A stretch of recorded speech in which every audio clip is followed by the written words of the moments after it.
Энэхүү подкастыг тогтвортой хөгжлийн зорилготой үйлдсэн төсвийн төлөвлөлтөөр хөдөлмөр эрхлэлтийн шинжилгээг дэмжих нь төслийн хүрээнд бүтээлээ. Төслийг Европын албаны санхүүжилтээр нэгдсэн үндэсний байгууллагын хөгжлийн хөтөлбөр хэрэгжүүлж байгаа бөгөөд нэгдсэн үндэсний байгууллагын хүнс хөдөө аж ахуйн байгууллага болон олон улсын хөдөлмөрийн байгууллагууд хамтран хэрэгжүүлж байна. Надад асуулт байна. Надад асуулт байна. Надад асуулт байна. Надад асуулт байна. Надад асуулт байна. Надад асуулт байна. Надад асуулт байна. Надад асуулт байна.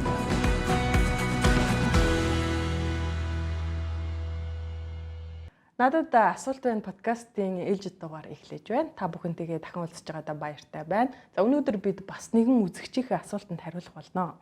За ингээд өнөөдөр ярилцах сэдвтэй холбоотойгоор бид зочноо урьсан байгаа. За ингээд бидний урилгыг хүлээн авч за үзэгчдийн маань хүндлээд бас ирсэн танд баярлалаа бацдаг. За баярлалаа. Та бүхэн ч гэсэн энэ өдрийн мэнд төргийн мөн үзэгчтэй энэ өдрийн мэндийг хүргье. Тэгэхээр уламжлал ёсоор бидний ярилцах сэдв яг үзэгчдээс маань ирдэг байгаа. Өөрөөр хэлбэл тэдний асуусан асуултан дээр тулгуурлан ярилцдаг. Тэгэхээр өнөөдөр бас юуны тухай ярилцахыг бас үзэгчийнхээ ирүүлсэн асуултаа соёлоо мэдээд эргээд ярилцъя. За Ажлын байр талбайтай гэж яг нэг үннийг хэлэх үү. Тэр нь болохоор юу байгаа вэ гэхээр одоо сая сүүлийн жилүүдэд ковидоос болоод одоо зарим нэг ажлын байрууд бол ингээд огт байхгүй болчихж байгаа байхгүй юу. А зарим нэг ажлууд болохоор ажил үргээ хуваар нь өөрчлөгдөд нэг хүн дээр хитрхи их ажлын олон хүний ажлыг нэг хүн зэрэг хийх юм ажлын дарамт ирж байгаа. Тэгэд энэ маань болохоор яг залуу ажил хайж байгаа, ажил эрхэлж байгаа хүмүүсийн нэг юм айдас юм жижигрэг болчихж байгаа байхгүй юу. За яг энэ ажил маань үнэхээр баталгаатай ажил байж чадах уу? Би энэ ажил дээр өсөж явж чадах уу? Энэ ажил маань үнэхээр миний амьдралыг агарыг дагаад явж чадах уу гэж байна те. Тэгэхээр бид нэр одоо ер нь дараагийн он жилүүдэд одоо эхний сүүлийн 5 жил те дараагийн 5 жил яг энэ ажлын байр маань яг баталгаатай байх уу? Би энэ ажлын байр дээр байхын тулд би ямар ур чадвараар би хөгжүүлэх ёстой вэ гэдгийг бид нар мэдэж бид нар нэг юм өөртөө ихтгэлтэй те ямар нэгэн айдас гүйцэхгүйгээр ажилламаар байгаа байхгүй. Ажлын байр бас ажил олгогч хүмүүс, ажил хайгч хүмүүс зориулсан тийм нэгдсэн тийм судалгаа л хэрэгтэй байна гэж хараад байна л да. Ягаад гэх юм бол одоо залуучууд маань ерөнхийдөө зүгээр хүн хүмүүсийн амд амьд ярианаас илүүгээр судалгаан дээр тулгуурлаж шийдвэр гаргах чадвар бас илүү сайн болчиход байгаа учраас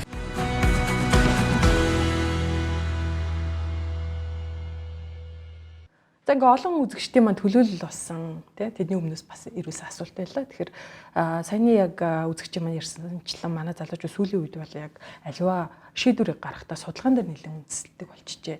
Тэгэхээр та бүгдийн хувьд яг энэ хөдөлмөрийн зах зээл дээр байгаа эдгээр залуучуудад яаж туслах боломжтой вэ? Өөрөөр хэлбэл та бүхний үйл ажиллагааны чиглэл ямар гэдэг гэдгээс яриагаа хэлбэл. За манай байгууллага нь бол хөлбөмбөг нийгмийн магадлалын яамны харьяа сургалт үнэлгээ судалгааны институт байгаа.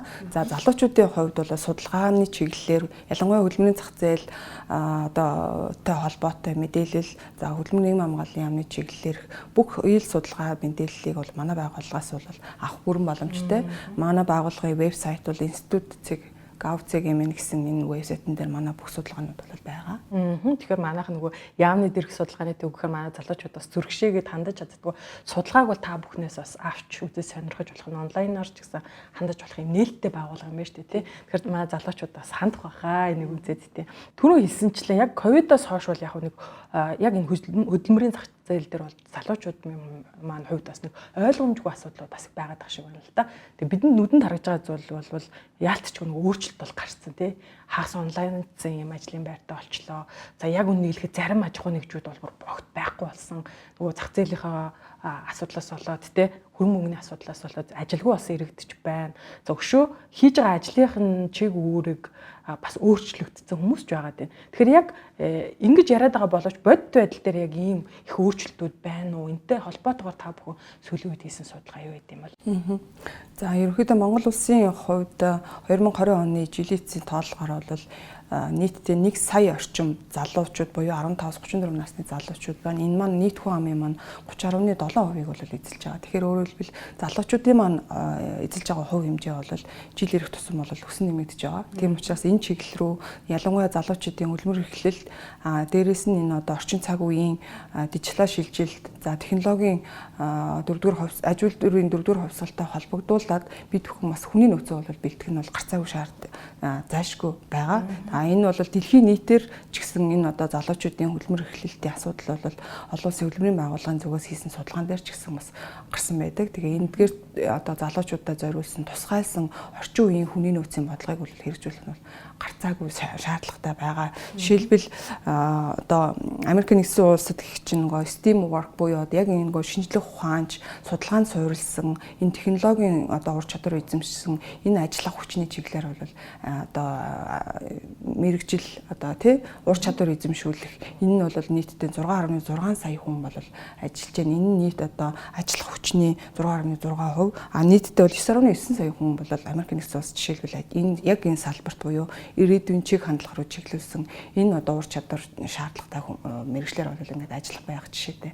Иймэрхүү байдлаар бол дэлхийн нийтэд бол тэр одоо яг шинжлэх ухаанч судалгаанд суурилсан одоо дата өгөгдлийг шинжээж байдаг юм уу те одоо орчин үеийн одоо веб дизайн хийдэг энэ гэх мэтлийн мэрэгчлүүдийн бол түлхүү одоо суралцах, ур чадвар эзэмших, за ялангуяа хосолмол мэрэгчлэр ур чадвартай болох энэ чиглэл рүү бол дэлхийн нийт бол анхаарлаа хандуулад болсон хүчний бэлтгээд ингээд хүртээмжийг дэвшлүүлэхээр бол явж байна. Тэгэхээр чиг хандлага ч гэсэн өөрчлөгдөж байгаа юм байна. Тэгэхээр ер нь бол яг давтаж ирсэн их олон асуултын нэг нь бол ер нь яг ямар төрлийн ажлын байр илүү эрэлттэй байна вэ гэсэн асуулт нэлээд идэвсэн л та.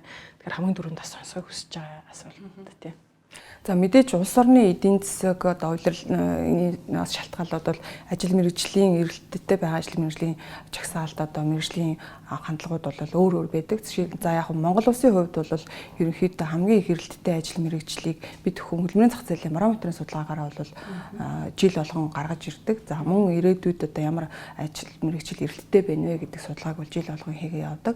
Ерөнхийдөө бол энгийн ажил мэргэжил гэдэг. Өөрөөр хэлбэл тоогооч цас орчин техникч одоо гагнуурын туслах ажилтнч гэдэг юм уу. Ерөөсөө яг орчин одоо яг бизнесийн чиг хандлагт яг энэ тухайн орчинд одоо ялангуяа энэ ковидын дараа бол бид бүхэн бас ялангуяа технологид суурилсан дижитал ур чадвар сайтай энэ ажлын байруудыг түлхүү одоо эрэлттэй байгаа. Энэ чиглэлээр бол бас богино хугацааны сургалтуудыг зохион байгуулах, мөн эрэлтэд суурилсан ихтэй сургуулиудын оюутнуудаа бэлдэх асуудал бол мэдээж одоо төрийн нэг чиг үүрэг бол байгаа. Тэгээ залуучууд маань бол өөрсдөө одоо шинэ генерашн үүсэж байгаа шүү дээ. Эндгээр хүмүүстээ зориулсан тусгайлсан бодлогоодыг богино хугацааны сургалтуудыг дэмжих нь бол зүйтэй гэж харж байгаа. Тэгэхээр яг энэтэй холбоотойгоор ажил олгогчдын тавигдах шаардлага нь өөрчлөгдсөн үү те би яаж ингэж хөрвж ажиллах вэ юугаар илүү мэрэгших вэ гэд сайн яг үзэгчийн асуулт байсан шүү дээ те яг энэ дээр ямар хариулт өгөх вэ? За яг нь ерөнхийдөө бол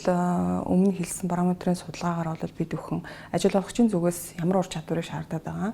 За ажил одоо хайгч маань бол ямар одоо ур чадвар мэрэгжил нь бол дутагдаад байгаа юм бэ гэдэг дээр бас судалгаануудыг хийдэг. За 2021 оны жилийн эцсийн байдлаар нийтдээ 99.8 мянган ажилгүй иргэд байгаа. За эдгээрийн одоо бас дунд судалгаа хийхэд бол ажил хайгаад олдохгүй байгаа 39.1%. За үүсэт байгаа цар тухлын улмаас бол 14.9% нь бол ажилгүй байгаа юм байна. За мэрэгжил дадлага туршлага байхгүй байна гэд 8.4% буюу өөрөөр хэлбэл энэ хүрээнд эдгээр судалгаануудаа үндэслээд тухайн ажил хайгчийн ямар ур чадварыг ажил олгогчоос хүсэж байгаа юм бэ гэдгийг бол бид бүхэн бас тодорхой хэмжээнд судалж одоо асуулгуудаар ингээд дамжуулаад судалдаг. За эндээс харахад бол сүүлийн 5 жилийн байдлаар бол ерөнхийдөө хүн болгонд ярьж байгаа зөөлөн ур чадвар шаардлагатай байна. Ялангуяа залуучуудын дунд тэгээд за яг зөөлөн ур чадвар дотор маань юу орох юм бэ гэхээр за хамгийн түрүүнд бол харилцааны ур чадвар. Тухайн хүн одоо залуус маань бол илүү нийгэмших хүмүүсийн харьцаа ялангуяа ажлын байрандаар гараад хүн хоорондын харьцаа багаар хамтарч ажиллах дээрээс нь одоо мэргэжлийн ур чадвар мэдээж орно. Энэ бол хамгийн голын асуудал. За дараагийн нэг шаардлагатай асуудлууд энэ цаг баримтлах, хувийн харилцааны асуудлууд багаар хамтарч ажиллах. За дижитал ур чадвар бол сүүлийн 1-2 жилийн хугацаанд бол маш өндөр шаардлагуудыг тавьж ирж байгаа. Тэгэхээр эдгээрт нийцсэн ийм одоо чиглэлээр ажил олгогчийн тавьж байгаа шаардлага бол яг энэ чиглэл рүү түлхүү одоо шаардлагуудыг тавьж байгаа. Тэгэхээр эдгээрт нийцсэн ажилтан байхын тулд хувь хүн өөрийгөө одоо чадахжуулах, хандлага төлөвшөө зөв болгох, за мэдээж харилцаа хандлага өөрчлөх энэ асуудал дээр хувь хүн өөрийгөө бастай ажиллах, дээрэс нь бас богино хугацааны сургалтууд мэргэжлийн одоо ур чадвар олгох байдаг юм уу. Энэ ерөнхийдөө түлхүү анхаарах нь зүйтэй. өмнө хийгдсэн судалгааг одоо сүүлийн үед хийгдсэн судалгаатай ингээ харьцуулаад үзэхэд яг хөдөлмөрийн зах зээл нь өөрөө чих хандлага нь өөрчлөгдсөн өөр жишээнүүд яг тодорхой нэг мэрэгжил дээр ярил манай залуучууд их ойлгодог тий. Тэгэхээр бас өөрийнхөө хувьд ч гэсэн бас энийг хэрэгжүүлэх боломжтой юм л да чих хандлага ер нь. За сүүлийн мэдээч одоо судалгаа жил болгон бас харьцангуй адилгүй. Ялангуяа одоо ковидын дараах энэ одоо дэлхийн нийтийн чиг хандлагыг ажиглахад бол мэдээж цахим ур чадвар бол түлхүү орж ирж байгаа. Энэ цахимжсан технологийн хэрэгжилтээр цахимжсан одоо энэ цахим одоо маркетинг дижитал ч юм уу одоо дизайн чиглэлээр ч юм уу дээрэс нь одоо цахимаар бас хаанаас ажил эрхлэх бүрэн боломжтой болчиход байна шүү дээ тий. Тэгэхээр энэ хүрээнд одоо хөдөлмөрийн чиг хандлага бол ерөөсөө л цахим ур чадварыг шаардсан энэ ажил мэргэжил ялангуяа одоо дата шинжээч байна тий. За цахим одоо технологиг ашиглаж байгаа ийм мэргэжлүүдийг бол түлхүү одоо эрэлттэй байгаа. За Монгол улсын хувьд бол бас мэдээж одоо өөрчлөлтүүд бол харьцангуй гарч байна. За өмнөх одоо 5 жилийн энэс одоо энэ 2022 оноос өмнөх 5 жилийн хугацаанд өөрчлөлтүүдийг харах юм бол хамгийн их эрэлттэй байгаа ажил мэргэжлийн хувьд бол сүүлийн үед бол энэ хүнсний технологич мэргэжлүүд байна. За мөн одоо инженерийн мэргэжлүүдийг бол сүүлийн үед нэлээд одоо түлхүү одоо эрэлттэй бас харагдаж байгаа. За мэдээж нарийн мэргэжлийн ажилтан албан хаагчид бол гарцаагүй хэрэгтэй байгаа. Ялангуяа одоо шинсэргэлтийн бодлогын хүрээнд хэрэгжүүлэхэд бол гагнуур одоо нарийн мэргэжлийн гагнуурчид байдаг юм уу одоо уул уурхай мэргэжлэр гэх мэтлэн ийм одоо нарийн мэргэжлийн мэргэжлэнгүүд бол гарцаагүй шаардлагатай байгаа. За ихтэй сургууль төгсөгчдийн одоо дунд бас бид хүмүүшгэх одоо судалгаануудыг хийдэг. За энэ судалгааны үр дүнгээр харах юм бол ихтэй сургууль төгсөгчдийн маань бол хувьд ажлын байраар хангаж байгаа хувийг аваад үзэхэд бол нийт төгсөгчдийн 77.6%.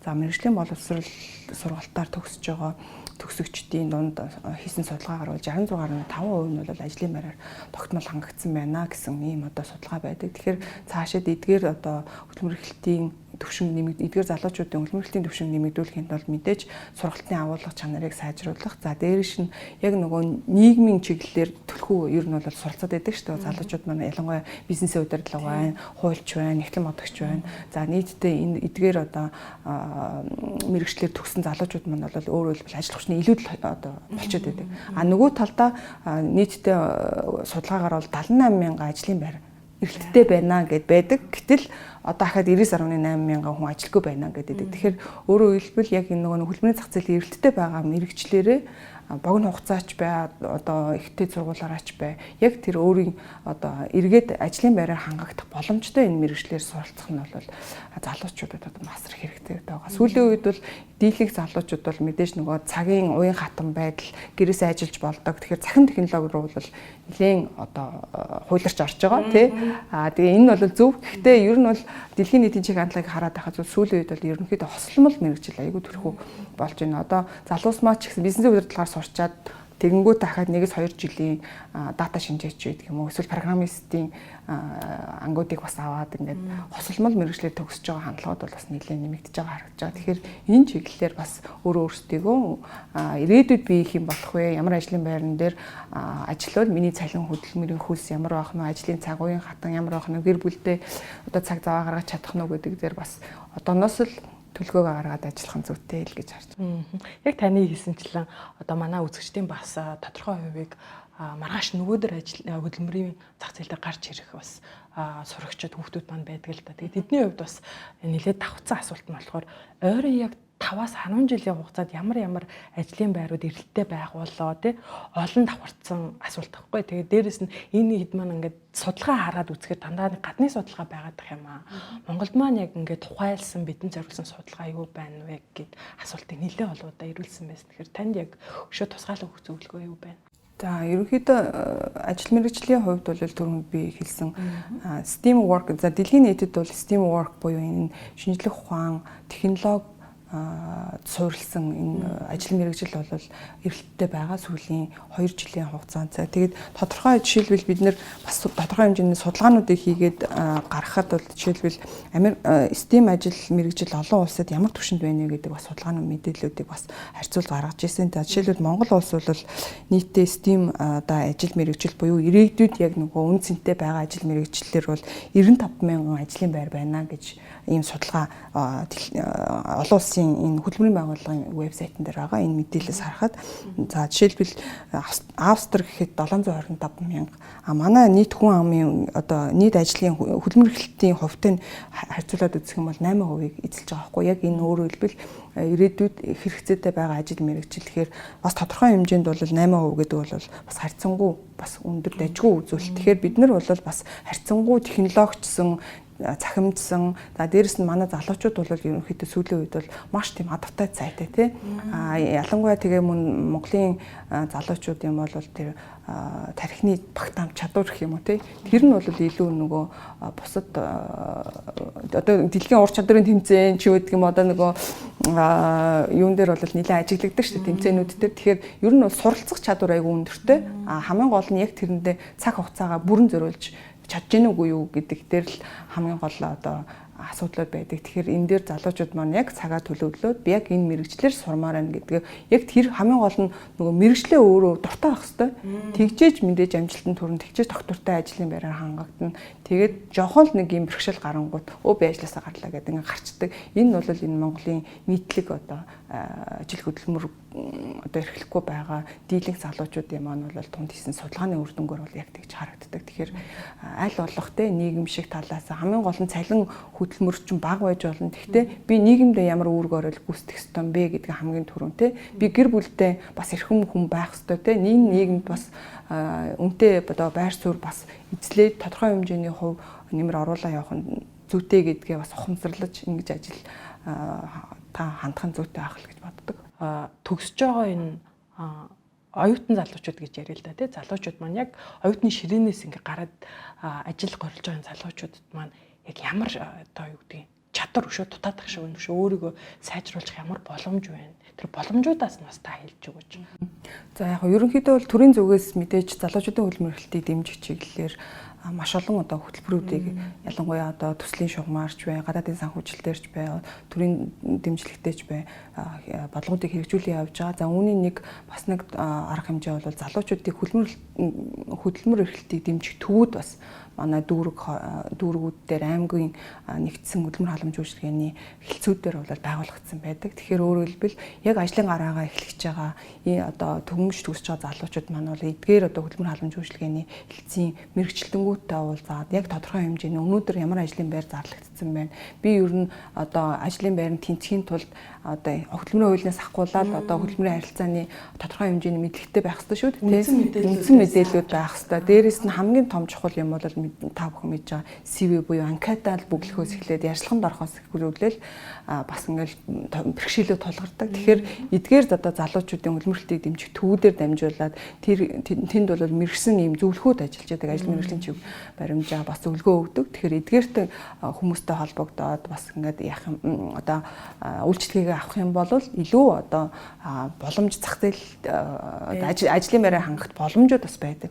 Өөрөөр хэлбэл тэнд бас энэ төвүүдтэй хөдөлмөр халамж үйлчилгээний газруудад маань бол ажил олгогчийн зүгээс бас ийм ажлын байрууд хэрэгтэй байна гэд мэдээллүүд нь бас ингэ байж байгаа. Тэгээ эдгээр одоо ажлын байрыг илүү нөгөө нээлттэй болгохын тулд хөдөлмөрийн хамгааллын Монгол Улсын засгийн газрын зүгээс бол e-job платформыг бол бас хийгээд явж байгаа. Тэгэхээр өөрөөр хэлбэл нэгдсэн ийм нэг хэсэг нь ажил хайгч авалдаг, нөгөө талаас ажил олгогч авалдаг. Энэ одоо цахимдсан энэ шүлжээг бий болгосноор бол илүү бас ажлын байранд хурдан хүрэх. За дээрэс нь тэн дээр бол мэдээж цахим хэлбэрээр ажил мэргэжлийн зөвлөгөө өгөх үйлчилгээнүүд, мэдээллээр хангагдах энэ үйлчилгээнүүдийг бас тэнд байршуулаа явна. Тэгэхээр энэ бүгдээс залуучууд маань бол мэдээлэл аваад явах бүрэн боломж бүрднэ. Түрүүн таны ярианд бас дурддагдсан зөөлөн ур чадвар гэж те 2021 онд хийгдсэн хөтөлбөрийн зах зээлийн эрэлтийн барометрийн судалгаагаар нэг үндсэн ур чадвараас гадна ажил олгогчид маань ажил горилгочдоос зөөлөн ур чадрыг хүсэж байна гэд та бас дөрөв айгуу нарийн тайлбарлаж өгсөн. Гэхдээ дахиад нэмэт хэлгээд энэ зөөлөн ур чадрыг одоо ажил олгогчид маань яагаад чухал гэж үзээд байгаа юм бэ? Ажил олгогчийн зүгээс зөөлөн ур чадвар гэдэгт юу оруулаад байгаа юм бэ гэхээр ерөнхийдөө түрүүн хэлсэнтэй харилцааны ур чадвар, багаар хамтарч ажиллах, өөрөөр хэлбэл багийн хамтан ажиллагаа гэдэг бол нөгөө хөдөлмөрийн бүтээмжийг өндөр болгох тий. Ялангуяа одоо брейнсторминг буюу шинэ одоо энэ залуучуудыг хооронд нь одоо санал солилцох тий. Тэрэн дээр түшиглээд илүү хөдөлмөрийн бүтээмж өндөртэй айдиа санаагаа хуваалцдаг. Тэрийгэ буцаагаад одоо дизайн технологи гэдэг юм уу бусад одоо инженерчлэлийн одоо процесстэй ашигладаг байдаг юм уу байгууллагын процесс өөрөө ийм нээлттэй ил тод тэгээд харилцаанд тулгуурласан ийм одоо үйл ажиллагаанд тулгуурсан болчихж байна л да. Тэгээд ялангуяа одоо бизнесийн чиг хандлагууд маань ч гэсэн энэ рүү чиглэсэн тий эко хостой гэдэг юм уу тий мэдээж хандлага гэдэг бол өөрөө бүхэл юмны суур шүү дээ. Тэгэхээр зөв хандлагатай хүн бол зөв одоо ажил мэргэжлийн зөв хийгээд үр дүнтэй ажиллана гэдэг энэ байдлаар л түлхүү одоо ажил олгогч маань шаардлага тавиад ингэ явж байгаа. Тэгэхээр бүтээмж талтай гэх юм уу. Тэгэхээр таны яг сая хэлсэн санаа бол олон давтагдчихээн л да. Өөрөөр хэлбэл өмнөх оролцогчид маань ч гэсэн яг сүүлийн үеийн ажил горлогчид маань багаар ажиллах чадвараараа нэлээд одоо доогуур байна гэж ярьж байсан. Тэгэхээр яг хувь хүнд өгөх зөвлөгөө юу вэ? Өөрөөр хэлбэл магадгүй нөгөө сүүлийн үед хөвчлэн цахимд одоо хүүхэд залуучууд маань цагаа өнгөрөөж байгаа одоо холбоотойгоор юу гэсэн ганцаарчлсан тоглолт нэлээд сайтай ах шиг байна те. Тэгэхээр хувь хүний хувьд яг энэ багаар ажиллах энэ зөөлөн ур чадвараа яаж хөгжүүлвэл зүгээр гэж та зөвлөгөөр. Хүний нөөцийн ур чадварыг нэмэгдүүлэх чиглэлээр бол маш олон сургалтууд бий. Тэгэхээр эдгээр сургалтуудад яг өөртөө тохирсон сургалтыг нэгдүгээрт авч бас одоо мэдээж багш нараас сонсож энэ ур чадвараа дэвшлүүлэх нь зүйтэй байх. Хоёрдугаарт ерөөхдөө мэдээж одоо залуучууд маань бол яг таны хэлдгээр түрүүнд утасны ард ингээд компьютерийн ард нэлээд олон цаг хугацааг өнгөрөөж байгаа. Тэрийгээ бол бас нэлээд мэддэггүй юм шиг байгаа. Тэгэхээр өөрөөр хэлбэл энэхүү цаг хугацааг илүү үр дүнтэй тэгээд гэр бүлдээ бас цаг гаргаад өөртөө бас үнцнийг бий болгох зорилгоор би яг юунд дуртай мэ гэдээ би түрүүн хэлжсэн. Яг тэрэндээ тохирсон чадварыг эзэмшиж мэдлэг эзэмшиж авах энэ боломжоо бүрдүүлэх нь л хэрэгтэй байх. За тэгээд түрүүнд би бас хэлжсэн хөдөлмөрийн зах зээл яг эрэлттэй байгаа өнөөдрийн жишээлбэл Монгол улсын 2021 оны байдлаар гэхэд өгдлийн шинжээчээр 167 хүн төгссөн байгаа хгүй. Гэтэл эрэлт нь өөрөөр хэлбэл 2800 ч юм уу те. Өөрөөр хэлбэл ахаад 1300 хүн хэрэгцээтэй байна те. Тэгэхээр өөрөөр хэлбэл энэ чиглэлээр мэргэжлээ сонгоод явах юм бол бас боломж байна. За дээрэс нь илүүдэлтэй байгаа одоо ажлын суралт одоо ихтэй сургууль төгссөн хүний хэлэх юм бол нягтлан бодогч жишээлбэл 2068 хүнээр бол жишээлбэл илүү одоо хөдөлмөрийн зах зээл илүү шинэ байна гэсэн үг. Тэгэхээр өөрөөр хэлбэл эдгээр хүмүүс ахаад өөр хослол байдлаар хослол мэргэжлийг эзэмшээд илүү эрэлттэй байгаа мэргэжлийг сонгоод явах юм бол хөдөлмөрийн одоо бүтээмжийн нэмэгдэх хөдөлмөрлөлтийн түвшин мэдээж нэмэгдээ явах юм боломжууд бүрдэж байгаа. Тэгэхээр яг өөртөө тохирсон өөрөө би өөрөө хэм бэ те би юу хийж чадах юм бэ ингээд цаашид амьдралаа одоо илүү сайхан аваад явхад ямар ур чадвар би суралцах болох юм бэ гэдгээ бол өөрөө тодорхойлоод мэдээж богино хугацааны сургалтууд бол үн төлбөртэй байдаг. Тэгээд эдгээртэй хамрагдаад сүүлийн үед бол ялангуяа цахим сургалтууд их болсон. Тэгээд бас төлбөр мөнгөн ч гэсэн бас боломж юм болсон. Тэгэхээр эдгээртэй чиглэсэн хувийн ур чадвараа нэмэгдүүлэх чиглэлээр сургалтанд хамрагдаад бас төрийн зүгээс авж байгаа мэдээллүүдийг аваа явах юм бол бас боломжууд бол нээлттэй байна. За бит хоёрын ярилцах хорон хугацаа ерөнхийдөө бас дуусж байна. Тэгээд залуучууд маань яг энэ мэтчлэн маш олон асуултууд ирүүлсэн учраас бас үргэлжлүүлэн ярилцах баха. Тэгээд сүүлийн асуулт алстаа ер нь хөдөлмөрийн зах зээлийн чиг хандлага хэрхэн өөрчлөгдөх юм бэ? Одоо нэг цаг агаар ямар байх вэ гэдэг шиг л дээ. Цаашдаа бас ингээд олон улсад гарч ажилламаар байна. Бас өшөө хөгжмөр байна. Хаашгаа илүү өрөөх үү, яах вэ гэл айгүй бол асуулт байна л та. Та энэ дээр бас яг юу гэж хариулах вэ? Маш олон зүйлээс бол энэ хөдөлмөрийн зах зээл бол байнгын өөрчлөгдөж байдаг. Тэгээ ковидын өмнө бол нэг өөр байсан. Ковидын дараа бол бүр өөр болчлоо тий. Ялангуяа бид нар бол дэлхийн нийтээр хаанаас ажил эрхлэх нэгдүгürt боломжийг нэгээд өгчлөө. Хоёрдугаарт гэрээсээ хүн ажил хөдөлмөр эрхлээд тодорхой цаг хугацааг үр бүтээлтэйгээр зайнаас ажиллахын боломжийг нээж өгсөн. Дээрээс нь өнгөрсөн 2022 оны 1 сарын 1-ээс эхлээд хөдөлмөрийн тухай хууль маань бол бас парламентаар батлагдаж энэ дээр бол яг цагаар хөдөлмөр эрхлэх боломжийг гарцуудыг бас нээгээд өгсөн байгаа. Тэгээ өөрөөр хэлбэл зайнаас ажиллах, хөдөлмөрийн гэрээ бий болгох, цагийн ажил хөлсийг одоо шинжилэн боловсруулахаар хөдөлмөрийн хамгааллын яам манаас ажиллаж байгаа. Тэгэхээр энэ хүрээнд бол цаашдаа бол ерөөсөө глобал гэдэг юм чинь бол жинхэнэ глобалчлагдсан 90 100 бол ирж байна. Тийм учраас орон зай хязгааргүйгээр ажил хөдөлмөр эрхлээд амьдралаа залгуулад хөдөлмөр тэ нэмэгдүүлээд дээрэс нь өрхөө орлогоо нэмэгдүүлээд чадварчууд явах бол бүрэн бол боломж байна. Тэгэхээр залуус маань бол цагаа үр бүтээлтэй өнгөрүүлэхтэй хуваарлах, өөрөөр хэлбэл төлөвлөлттэйгээр өнөөдөр би юу хийх юм те, ямар одоо шинэлэг зүйл сурах юм. Би юугаа илүү ур чадвараа хөгжүүлэх хэрэгтэй, ямар ур чадвараа хөгжүүлэх хэрэгтэй юм гэдэг дээр өөрөөсөө бас зөвлөгөө дэмжлэг авах багш нар байна. Одоо сүүлийн үед бол менторуд гээд маш олон хүмүүс бий болсон. Тэгэхээр ментор, коучинг тусламжтайгаар бас амьдралынхаа одоо чанарыг дээшлүүлэх, те боловсролоо дээшлүүлэх чиглэлээр бол ажиллах зүйтэй байхаа гэж бас бодож байна. За тэгээд ер нь бол хөдөлмөрийн зах зээл бол мэдээж одоо шинэ 90 100-тайгаа холбогдуулаад шинэ генерашн бий болж байгаатай холбогдуулаад хөдөлмөрийн зах зээл, хүний нөөцийн бодлого маань хүртэл өөр болж байгаа. Ажил олгогч нар маань бас авсан ажилтангаа хөдөлмөрийн одоо энэ гол капитал гэж үзээд тэдгээрийг байнга сургах, тэдгээрийн ур чадварыг хөгжүүлэх. Ялангуяа одоо энэ түрүүн хэлжсэн багаар ажиллах ур чадвар гэдэг маань бол зөвхөн одоо хоорондоо харьцах биш те. Тэндээс хамгийн гол нь хоёр хүн хоорондоо ярилцсанаар илүү нөгөө нэг шинэлэг зүйл гаргаж ирэх. Тэгээд хамтын бүтээл нь илүү өндөр, одоо бүтээмж нь илүү сайжрах. За дээрэс нь хоорондоо ойлголцол бий болгож сэтгэл ханамж бас байна тийм дээр. Тэгэхээр энэ лүү ингээд ажлын маань бол амжилт бол энэ рүү чиглэсэн байх юм бол хувийн хвшилж ялгаагүй, төрийн байгууллагч ялгаагүй илүү үр дүнтэй бага зардлаар хийх бүтээх юм боломж бол байгаа. Тэгэхээр эдгээр одоо мэдээж шинэ хандлага орчин үеийн энэ одоо шинэ 90 100-тай холбогдуулаад мэдээж дижитал ур чадвар гэдэг бол асар их хэрэгтэй байна. Ялангуяа одоо бид нэр ингээд жишээлбэл би өөр дөрөв жишээ аваад ярихад би MSc докторантад төр шинээр элсэж орж байгаа. Тэгээд би бол бас тодорхой хэмжээнд ингээд төрийн байгууллагад ажиллаад цахим ур чадварыг бол төгс эзэмсэн гэж бас үздэг. Гэтэл яг ингээд шинэ технологи, шинэ одоо бүх юм систем маань одоо ингээд онлайн болсон байна. Тэгээд хичээлүүд маань цахимаар байна. Дээрээс нь бүх одоо даалгаврууд маань бас цахим хэлбэрт ингээд шилжсэн. Тэгээд заримдаа бол ингээд конфьюз хийх юмнууд одоо бас тодорхой хэмжээнд эзэмссэн ч гэсэн ур чадвараа дээшлүүлэх байнга өсөж хөгжих хэрэгтэй шаардлага байна гэдгийг бас өөрийн амьдрал дээр ингээ хараад байгаа учраас ялангуяа залуучууд маань ч гэсэн ингээ ажлын гараан дээр очиход бол чадахгүй мэдхгүй юм бол асар их байгаа. Гэхдээ сурын мэдээ гэх юм бол бүх боломж дэрэгдсэн байдаг. Тэгэхээр боломжийг одоо өөрийнхөө амжилт гартаа аваарай л гэж хэлье. Тийм. За танд баярлалаа. Тэгээ манай яг залуучууд манай үзэгчдэд бас яг хэрэгтэй мэдээлэл өглөө гэж миний хувьд бодож байна. Яг нэг мэдээлэл аваад тэр чиг рүүгээ дайрах биш. Алхам тутамдаа өөрийгөө хөгжүүлээд явах хэрэгтэй юм байна.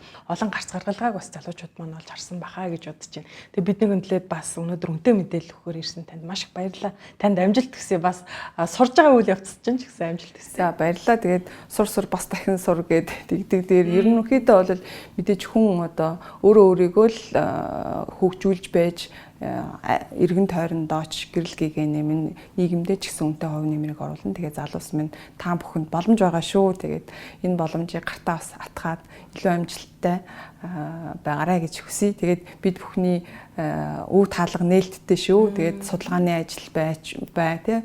Бүхэл талаар мэдээллийг төрийн байгууллагын зүгээс бол ил тод мэдээлэлээр хангахад бол бэлэн байна. Тэгээ баярлалаа та бүхэнд. За танд маш их баярлалаа. За үзэгчдээ энэ удаагийн маань дугаар энэ хүрээд өндөрлөж байна. Ингээд дараагийнхаа дугаараар бас нэгэн үзэгчийн асуултанд хариулах болно. Ингээд бидтэй хамт байсан баярлалаа. Дараа уулзъя. Надад асуулт байна. Надад асуулт байна. Надад асуулт байна. Надад асуулт байна. Надад асуулт байна. Надад асуулт байна. Надад асуулт байна. Надад асуулт байна.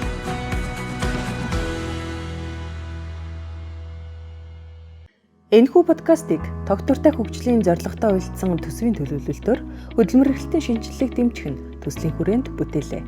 Төслийг Европын албаны санхүүжилтээр нэгдсэн үндэсний байгууллагын хөгжлийн хөтөлбөр хэрэгжүүлж байгаа бөгөөд нэгдсэн үндэсний байгууллагын хүнс хөдөө аж ахуйн байгууллага болон олон улсын хөтөлмөрийн байгууллагууд хамтран хэрэгжүүлж байна.